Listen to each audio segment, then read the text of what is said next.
For this lesson, I'm working with the project file 0401 working with image files. And you can find that project file with the media associated with this lesson. Just double-click on the project file to open it in Premiere Pro. It's likely you'll want to incorporate still images and graphics in your projects. It's easy to work with this kind of material in Premiere Pro. Let's dive in and take a look. I'm going to the Media Browser panel, where I've already browsed in my storage to the media files associated with this project.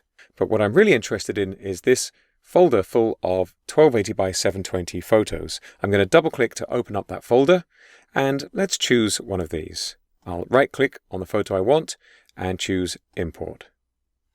The photo appears in my project panel, and I can double-click to open it in the source monitor, or I can switch to Icon View and just view it as a thumbnail. In any case, I'm going to drag this straight into my sequence. I'll put that at the end of the video clip. It's pretty short. I'm going to zoom in a little bit using the navigator at the bottom of the timeline panel. And I can see, looking at the bottom right corner of the source monitor, it's a 5-second clip. We're seeing here at 30 frames per second. This is 4 seconds and 29 frames. The last frame makes it 5.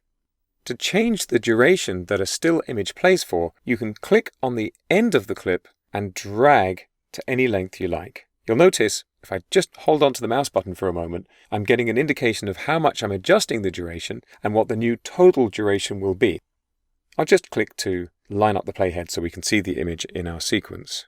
Now what we're looking at here is a regular still image. In fact, it's a JPEG. But if I go back to the media browser and go into my media files, I've got a multi-layer Photoshop document here that I'm going to import as well. When you import a Photoshop document, an additional dialog comes up. Up at the top, I can choose Import As, and if I choose Individual Layers, I can turn off and on the checkboxes for the layers that I want. I'm going to choose Merge All Layers and click OK. And there it is in the project panel. Once again, I can double-click to open it in the source monitor, and I can drag this into the timeline right after the existing photo. And there it is. I'm going to drag along a little bit in the sequence here to get a gap in the timeline and go back to the media browser and back into that 1280 by 720 folder.